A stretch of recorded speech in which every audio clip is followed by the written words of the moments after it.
नमस्कार दोस्तों, मैं जुगल किशोर आप सबका अपराध की कहानी के नए एपिसोड में आपका सबका स्वागत करता हूं। दोस्तों, आप सब हमारे साथ जुड़े हुए हैं। चैनल को सब्सक्राइब करें और लाइक करें और कमेंट करें। आपके सहयोग से मुझे हिम्मत मिलती है। कहानी अच्छी लगे तो अपने दोस्तों के साथ शेयर जरूर करें। चले आज की कहानी शुरू करते हैं। दोस्तों, कुछ मर्दों की आदत होती है, किसी औरत को देखा तो उनके मुंह से लार टपकने लगती है और कभी कभी यही लार उनके लिए मुसीबत बन जाती है। हमारी आज की कहानी ऐसी ही एक व्यक्ति की है जिसकी लार टपकने के कारण हादसा हो गया। चले आज की कहानी को शुरू करते हैं। राजस्थान के जिला हनुमानगढ़ के गांव बड़ोपल का रहने वाला युवा राजेंद्र बावरी बीते 3 से 4 साल से फोटोग्राफर का काम कर रहा था।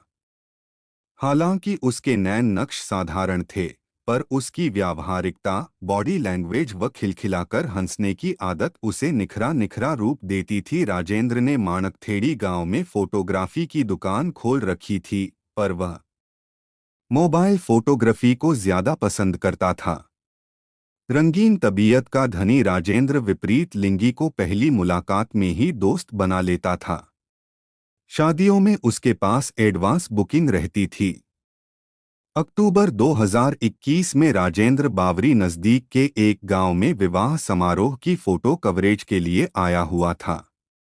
वधू वक्ष से जान पहचान व सजातीय होने के कारण राजेंद्र बेहिचक कैमरा उठाए अंदर बाहर आ जा रहा था। बारात दरवाजे पर पहुंच चुकी थी। रिबन कटाई की रस्म होने को थी। गले में कैमरा लटकाए राजेंद्र ने एक स्टूल पर खड़े होकर अपनी पोजीशन ले ली थी। घोड़ी से उतरकर दूल्हा मुख्य दरवाजे पर पहुंच चुका था। अंदर से वधू के परिजन, महिलाओं व सहेलियों का समूह भी दरवाजे पर आ जुटा था। प्लेट में कैंची लेकर आई युवती के चेहरे पर टपक रहे नूर व लावण्य को देखते ही राजेंद्र सुध-बुध खो बैठा। क्रीम कलर के प्लाजो सूट, गरारा शरारा में सजधज के वहां पहुंची युवती का गेहुआ रंग भी दमक रहा था। राजेंद्र ने महसूस किया कि युवती पर पड़ने वाली फ्लैश लाइट दोगुनी रिफ्लेक्ट हो रही थी। युवती की मांग भरी हुई थी। कैमरे के क्लिक स्विच पर गई राजेंद्र की अंगुली एक बारगी रुक सी गई थी। महिलाओं का झुंड लंबा चौड़ा था, पर राजेंद्र के कैमरे के फोकस में वही युवती बार बार आ रही थी। युवती ने फ्लैश की बौछारों को महसूस कर लिया था। रिबन कटाई रस्म संपन्न होते ही युवतियां आंगन में लौट गईं। स्टूल से उतरकर राजेंद्र भी कैमरा उठाए आंगन की तरफ बढ़ा चला था। बाहर डीजे पर जादूगर सैया छोड़ मेरी बहियां गाना वातावरण में मादकता बढ़ा रहा था। सामने आ रही युवती को देखते ही राजेंद्र का चेहरा दमक उठा था और अंगुली क्लिक कर चुकी थी। फ्लैश के प्रकाश में नहाई युवती मुड़ी और उसके सामने आकर प्रश्न दाग दिया, आपने मेरी फोटो क्यों खींची? मैडम, दिल के हाथों मजबूर हो गया था। राजेंद्र ने कहा, अपने दिल व दिमाग को काबू रखो। आपका दिल तो मेरा मोबाइल नंबर भी मांग सकता है। अगर ऐसा किया तो सीखचों के पीछे भिजवा दूंगी, समझे? बनावटी गुस्सा जाहिर करते हुए युवती ने कहा। राजेंद्र भी कहाँ चूकने वाला था। जेब से कलम निकालकर अपनी हथेली आगे करते हुए कहा, बंदे को राजेंद्र कहते हैं। प्यार से लोग मुझे राजू कहते हैं। मैं माणकथेड़ी में दुकान करता हूँ। प्लीज नंबर लिख दो। दिल नंबर के लिए बेकाबू हो रहा है। माणकथेड़ी का नाम सुनते ही चेहरे पर चौंकने वाले भावों के साथ खुशी दमक उठी थी। युवती ने फुर्ती से कलम पकड़कर अपना नंबर राजेंद्र की हथेली पर लिख दिया। यह नंबर हथेली पर नहीं, अब दिल में छप गया है। राजेंद्र मुस्कुराते हुए बोला, सिर्फ नंबर या मैं भी? मैं माणकथेड़ी की बहू हूं, कहकर युवती आंगन में लौट गई। एकांत में हुए इस वार्तालाप व संक्षिप्त मुलाकात ने दोनों के दिलो दिमाग में खुशी की हिलोरें भर दी थीं। शादी संपन्न होते ही राजेंद्र माणकथेड़ी लौट आया था। उसी शाम राजेंद्र ने युवती को वीडियो कॉल लगा दी। अनजान नंबर को देखते ही युवती ने कॉल रिसीव कर ली। वह बोली, राजेंद्र बाबू, अभी बिजी हूँ, रात के 10 बजे मैं आपको कॉल करूंगी। कहने के साथ ही युवती ने कॉल डिस्कनेक्ट कर दी। राजेंद्र व युवती ने एक दूसरे के नंबर दिल में उतारने के साथ ही दोस्त व सहेली के फर्जी नाम से सेव कर लिए थे। राजेंद्र अपने फन में माहिर था, वहीं युवती भी इस फन में 21 थी। दो अनजान युवक युवती एक संक्षिप्त मुलाकात के बाद घनिष्ठता के बंधन में बंध चुके थे। 2 दिन बाद युवती भी मानकथेड़ी लौट आई थी। युवती का नाम गोपी काल्पनिक था।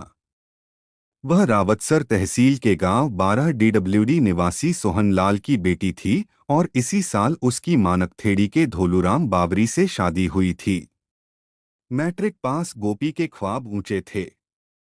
अपने किए वादे के अनुसार रात के 10 बजे गोपी ने राजेंद्र को फोन किया। दोनों मोबाइल पर लंबे समय तक बतियाते रहे। गोपी, तुम्हें विधाता ने मेरे लिए बनाया था, पर उससे कहीं चूक रह गई होगी, जिससे तुम धोलू के पल्ले बंध गई। राजेंद्र ने कहा तो गोपी के तनमन के तार झंझना उठे थे। उसकी चुप्पी को पढ़ते हुए राजेंद्र ने कहा, देखो गोपी, मैं तुम्हारा कान्हा तो नहीं, पर कान्हा से कम भी नहीं रहूंगा।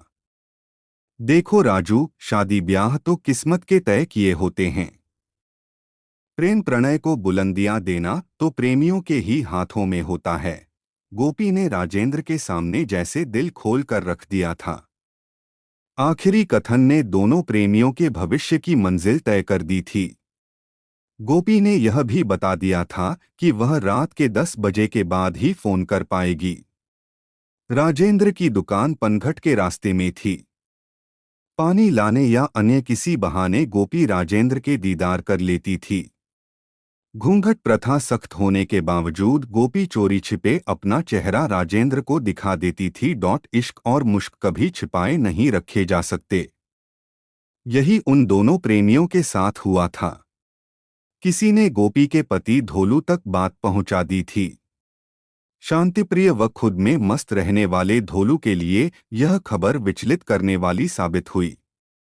कोई राह नहीं सूझी तो उसने अपने बड़े साले इंद्रपाल, जो दबंग प्रवृत्ति का था, के साथ यह बात साझा कर ली। अगले दिन इंद्रपाल मानकथेड़ी पहुंच गया। उसने अपनी बहन गोपी को समझाया और राजेंद्र की दुकान पर पहुंच गया। उसने राजेंद्र को ओछी हरकत से बाज आने व भविष्य में देख लेने की धमकी दे डाली। वहां से लौटते समय इंद्रपाल गोपी का मोबाइल फोन भी छीन ले गया। दोनों प्रेमियों के बीच कई महीने तक बात होनी तो दूरदर्शन तक दुर्लभ हो गए। होली के दिन रंग में सराबोर हुआ राजेंद्र गोपी तक एक मोबाइल फोन पहुंचाने में सफल हो गया था। अब सावधानी के साथ दोनों प्रेमी 3 से 4 दिनों के अंतराल से बात करने लगे थे। लेकिन यह बात किसी तरह इंद्रपाल को पता चल गई। 24 जून को इंद्रपाल के ममेरे भाई की शादी थी। बारात में इंद्रपाल, राधेश्याम, मांगीलाल, सोनू आदि दोस्तों की ड्राइवरों के साथ लड़ाई हो गई। उक्त सभी पुलिस से बचने के लिए अपने जीजा धोलू के पास जा पहुंचे। वहां पर बहन और राजेंद्र की हकीकत जानकर इंद्रपाल का खून खौल उठा। पर धोलू ने कोई लफड़ा नहीं करने की हिदायत दे डाली थी। 2 महीने गुजर चुके थे। राजेंद्र की गुस्ताखी उसे अशांत किए हुए थी, पर उसे कोई राह नहीं सूझ रही थी। उसकी योजना थी कि राजेंद्र को किसी अज्ञात स्थान पर बुलाकर उसकी जबरदस्त पिटाई की जाए, पर राजेंद्र को बुलाने की कोई तरकीब नहीं सूझ रही थी। अगले ही पल उसकी आंखें चमक उठीं। संग्रिया में उसकी एक महिला दोस्त संजू धानक रहती थी। संजू इंद्रपाल के लिए शरीर तो क्या जान देने को भी तैयार रहती थी। उसने उसी समय संजू को राजेंद्र का मोबाइल नंबर देकर राजेंद्र को प्रेम जाल में फांसने को कह दिया।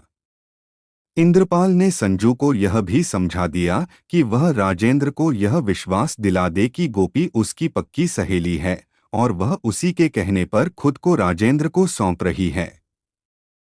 संजू ने उसी समय राजेंद्र को फोन किया। राजेंद्र ने कॉल रिसीव कर कहा, बोलो, कौन बोल रहे हैं? किससे बात करनी है? सामने नारी कंठ की मीठी व आकर्षक आवाज में जवाब मिला। प्यारे जीजाजी, घबराओ मत, हम भी आपको चाहने वाले हैं। राजेंद्र की घबराहट भांपकर उसने खुलासा कर दिया, देख यार जीजा, मैं संजू और गोपी दो बदन एक जान हैं। उसी ने आपका नंबर मुझे दिया है। वह कई दिन आपसे संपर्क नहीं कर पाएगी, संजू ने कहा। संजू, मैं तो डर गया था। गोपी मेरा कितना ख्याल रखती है। देखो जीजाजी, जब भी आपको महिला बदन की तलब लगे, मुझे घंटी मार देना। लेकिन याद रखना, मैं 10 से 12 दिन में एक बार ही मिल सकूंगी। मेरी मजबूरी है। संजू ने राजेंद्र को फांसने के लिए पासा फेंक दिया था। प्रणय निवेदन का पासा फेंकने में संजू वास्तव में गोल्ड मेडलिस्ट थी। हकीकत यह थी कि विवाहिता संजू, जो एक बच्चे की मां थी, पति से खटपट होने के कारण 2 साल से संगरिया स्थित पीहर में रह रही थी। गुजर बसर के लिए वह एक कपड़े की दुकान पर सेल्स गर्ल के रूप में काम कर रही थी। इंद्रपाल के प्लान के मुताबिक संजू अपने फोन में रिकॉर्ड हर बातचीत इंद्रपाल तक पहुंचा देती थी। अब राजेंद्र संजू की सेक्सी बातों से प्रभावित होकर उसका गुलाम बन चुका था। इंद्रपाल का प्लान अब सही राह पकड़ चुका था। वह अपनी बहन गोपी का बचाव करने के लिए संजू को मोहरे के रूप में इस्तेमाल कर रहा था। 16 जुलाई 2022 को इंद्रपाल ने अपने दोस्तों राधेश्याम जीतराम, सोनू मांगीलाल व एक नाबालिग प्रेम को अपनी ढाणी में बुला लिया। इंद्रपाल ने संजू से कह दिया कि वह राजेंद्र को किसी तरह 17 जुलाई को रावतसर स्थित खेतरपाल मंदिर बुला ले। संजू ने ऐसा ही किया। उसने 17 जुलाई की सुबह ही राजेंद्र को फोन कर कहा, यार, आज मिलन का मूड है, मैं फ्री हूं। दोपहर तक रावतसर के खेतरपाल मंदिर पहुंच जाओ। वहां होटल में मौज मस्ती के लिए कमरा आराम से मिल जाता है। हालांकि उस दिन राजेंद्र की शाम के समय एक समारोह की बुकिंग थी, पर संजू से मिलने की चाहत में उसने हाँ कर दी। जेब में नकदी, एटीएम कार्ड, कैमरा आदि लेकर राजेंद्र रावतसर पहुंच गया था। खेतरपाल मंदिर तक पहुंचाने के लिए उसने अपने ममेरे भाई सुभाष बावरी, जो नजदीकी गांव कणवाणी में रहता था, को फोन कर मोटरसाइकिल सहित रावतसर बुला लिया था। सुभाष के साथ राजेंद्र बावरी 3 किलोमीटर दूर खेतरपाल मंदिर पहुंच गया था। वहां राजेंद्र व संजू ने फोन के सहारे एक दूसरे को पहचान लिया था। मेकअप से लकदक व मनमोहक कपड़े पहने संजू राजेंद्र को हूर की परी लग रही थी। संजू ने साथ में खड़े प्रेम को अपना भाई बताया। संजू ने चाय पाने के बाद प्रेम को नजदीक गांव 4 CYM में छोड़ आने की बात कही थी। इंद्रपाल की योजना के मुताबिक प्रेम संजू और राजेंद्र को मोटरसाइकिल पर बिठाकर गांव के लिए चल पड़ा था। तब तक अंधेरा घिर आया था।